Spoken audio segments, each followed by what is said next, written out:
Just Jason Katerina on AM 560, The Answer. Get the latest weather, traffic, and news updates online at 560theanswer.com. Now, from the Signature Bank Studios, this is Chicago's Morning Answer with Dan Proft on AM 560, The Answer.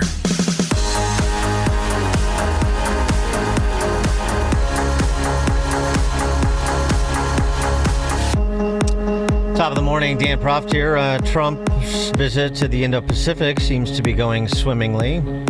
Was conferred the highest civilian honor by the South Korean government. And despite what Gordon Chang said about the South Korean president being pro-Xi and anti-American, it was all backslapping and smiles. Now, again, that doesn't mean that Gordon Chang was wrong. There's clearly something to that. But it was a pretty positive event, and Trump was pretty high on the U.S.'s relationship with South Korea, as well he should be. He also, in his remarks, I thought, was some of Trump at his best in terms of sort of laying out a vision from an American perspective on America's relationship with our friends in the Indo-Pacific. We're solving the challenges that no one before us has ever been able to solve, and we're forging a free and open Indo-Pacific, and for all of the people, we're creating a future of dignity and security, prosperity and pride. From the rolling hills of San Francisco to the gleaming streets of Seoul, from the bustling factories of Toledo, Ohio, to the bright lights of Tokyo, from Pittsburgh to Palawan, from Boston to Bangkok, from Detroit to Da Nang, and from Cleveland to right here in Gwangju. Nice place. Did I do good with that one? Did I do okay? Gwangju. Good, beautiful place, by the way. We're strengthening old friendships, forging new bonds, building new factories, pioneering new industries, and creating a dramatically better world for our children and for generations to come. Together we will build a future of strong, independent nations on both sides of the vast ocean, joined by our common interests, united by common values, and reaching constantly toward a richer, safer, and more peaceful Pacific with fairness, persistence, and common sense. That's such an important two words. We will build together, we will trade together, we will prosper together, we will thrive together, and above all, we will win together like never before. We're going to have an incredible relationship together for generations to come. And I just want to thank everybody in the room. I know so many of you. You're incredible people. God bless you. God bless the nations of this great region, and God bless America. Thank you very much, everybody. It doesn't seem like the ugly American that the left characterizes Trump as being destroying norms and degrading America's standing in the world. Yeah, it seems to be quite the opposite going on globally, doesn't it? One other moment I thought was particularly impactful before we get to our friend Cliff May.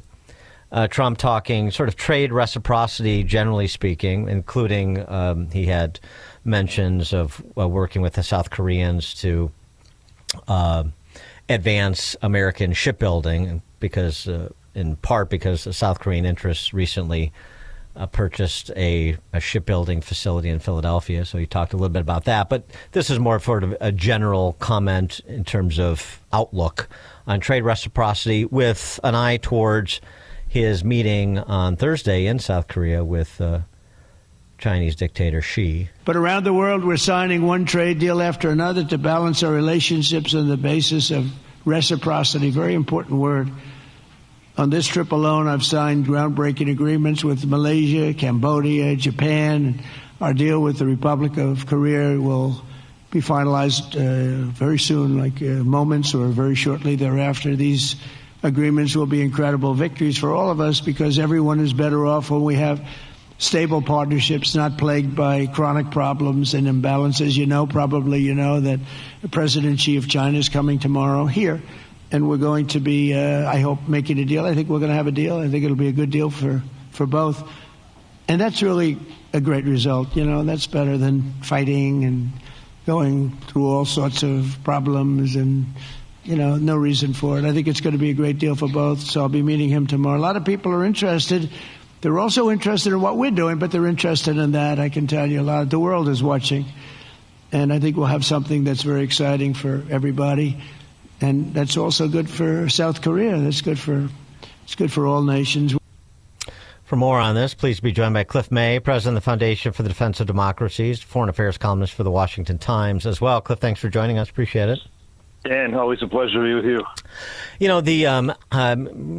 can talk about the economics if you want, but I'm just thinking about the geopolitics here, strengthening the relationships with the new Japanese prime minister and Japan by extension, South Korea, Cambodia, Thailand, Vietnam, all of those countries that he ticked off, really starts to put some pressure on Xi, doesn't it, to, number one, play ball with the United States, even as we're sort of, competing and engaged in skullduggery below the surface, because of the sort of reorienting supply chains to increasingly friendly countries. And, it also puts perhaps a chill on him with respect to, say, any expansionist plans he may have in the South China Sea or the region generally.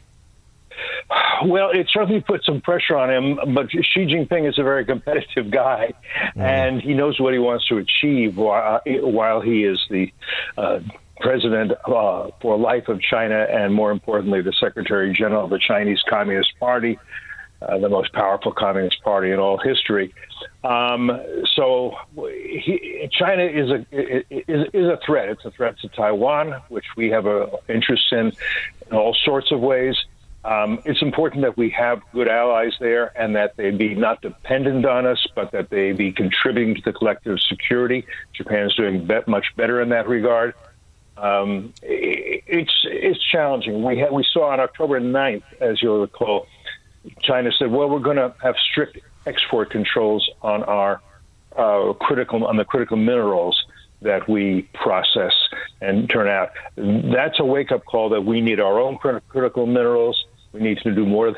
I say in my new column, we need to do more than drill, baby, drill. We need to mine, baby, mine, and process, baby, process, because critical minerals are too important to be on China. But in terms of what Trump can do, he's not going to be able to reform China from the outside. So in terms of what he can do, cutting a deal for rare earths with Australia and strengthening these economic ties expanding the goodwill here on this Indo-Pacific trip. That's what he can do. I'm not being critical. No, I know. I just want to, for clarification's sake.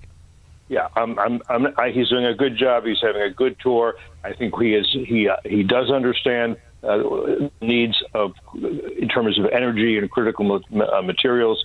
I have a new column out about something that people may not know even exists called the National Energy Dominance Council, which has to do with not just hydrocarbons, fossil fuels, but also critical minerals.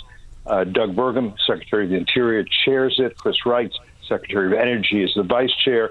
This is very forward-looking, very important, a real important departure from the last administration, which saw energy policy not as national security policy, which it is, but as a subsidiary of climate policy, because John Kerry thought, climate change is an existential threat to the world, which it is not. Anyhow, I won't go on, but he's doing a good job. I think he does recognize all the things I'm talking about. We'll see what happens, I guess, today. I think it's today, right? When he meets with Xi. It's a very important meeting, but she's not going to fold. She's got cards to play.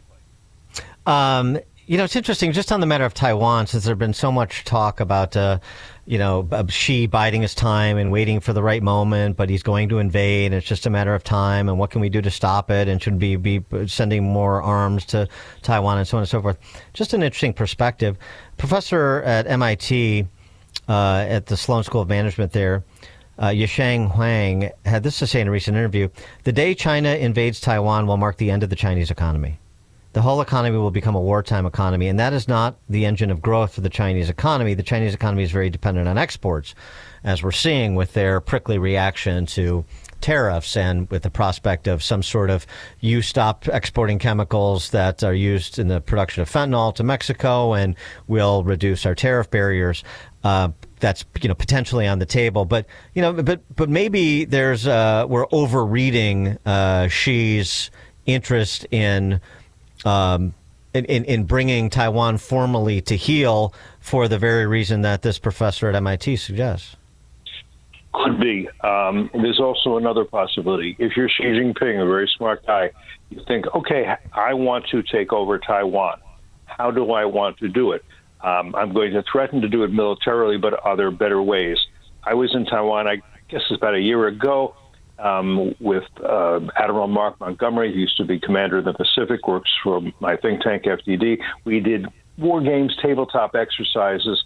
What we found was that if you're Xi Jinping, a better way to take over Taiwan is to do it not through an amphibious invasion and bombing, but slowly through strangling the island, maybe blockades, maybe quarantines of energy, maybe cyber attacks, maybe try in various ways to buy off people in the country. But it is. Let me say this, Dan. Xi Jinping has not given up his ambition, he would say, to reunite Taiwan with China. I would say that's a false way to frame it, because Taiwan has never been ruled by the Chinese Communist Party. It was ruled by Japan more than it was ruled by China, and it was ruled by China way back when, during, I think it was the Ming Dynasty. So just keep in mind, he hasn't given up his ambitions. But he would not want to, I think, destroy the economic viability of the island, particularly, as you know, the most high quality chips are made there in one particular factory. Yeah, right. He's not going to burn the village to save the village, so to speak. Right. Probably not. Right. I wanted to move to the Middle East, since there may be some jeopardy with respect to the ceasefire, although Trump doesn't believe so.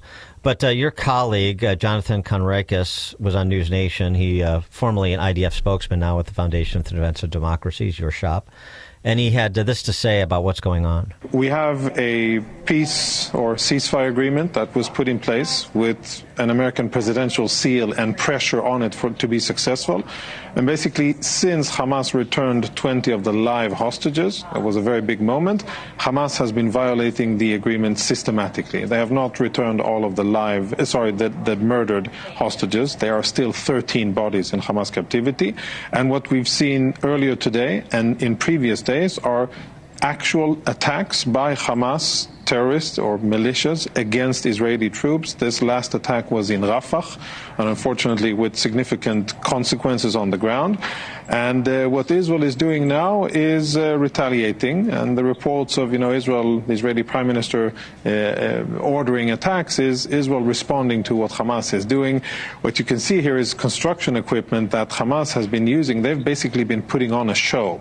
They were caught red-handed a few hours ago, where they've been saying that we can't locate all of the bodies. So what Israel was able to do was actually to film Hamas dumping a body of an Israeli murdered hostage into a makeshift grave, covering it up, and then bringing the Red Cross observers to the location, and then staging the unearthing of the body as if they've just found the body, which really goes to show how cynical Hamas is and how much of a show and, just lies are abundant here. So, shock of all shocks, Hamas is not operating in good faith in this ceasefire. Well, yes, it's worse than that, of course. But let me just update you. The ceasefire is back on as of this morning. But the other thing they did, besides what Jonathan Conricus describes, is a Hamas sniper, a terrorist sniper, we assume it was Hamas, killed an Israeli master sergeant, Yonah Feldbaum. He's 37 years old. He has 5 children. The Israelis struck back after that. President Trump was not opposed to that. What he said was, and I'm quoting here, they killed an Israeli soldier, so the Israelis hit back, and they should hit back. And the ceasefire is now restored. You just got to ask yourself a question. If Hamas kills an Israeli soldier and does so with impunity, will they do that again? I think the answer is obvious they will. If Hamas kills an Israeli soldier and they get slammed back for that, Might they think, you know what, the ceasefire is more our interest than it is to pick off Israeli soldiers? I think that's a better bet.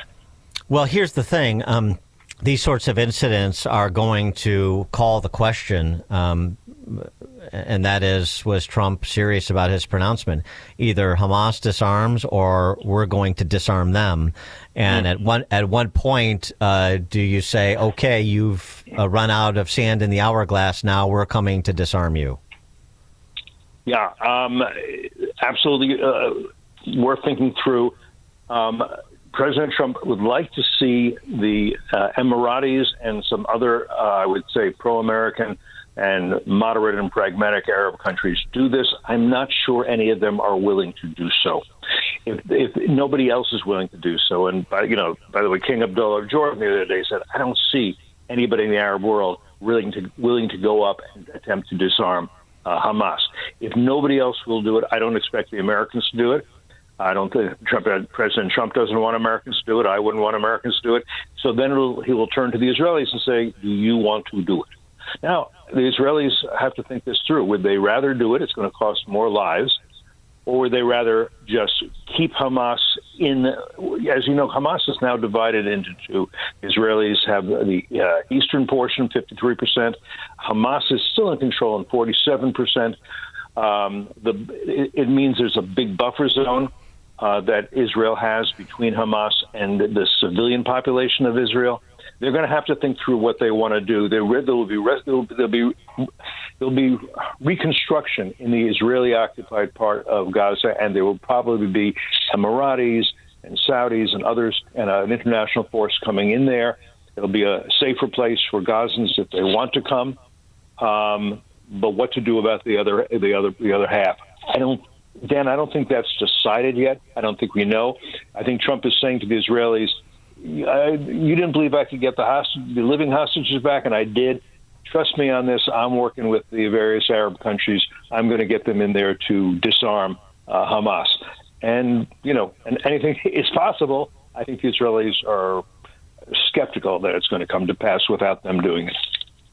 Cliff May is the president of the Foundation for the Defense of Democracies and foreign affairs columnist for the Washington Times. Cliff, thanks as always. Appreciate it. Thank you, Dan. A pleasure.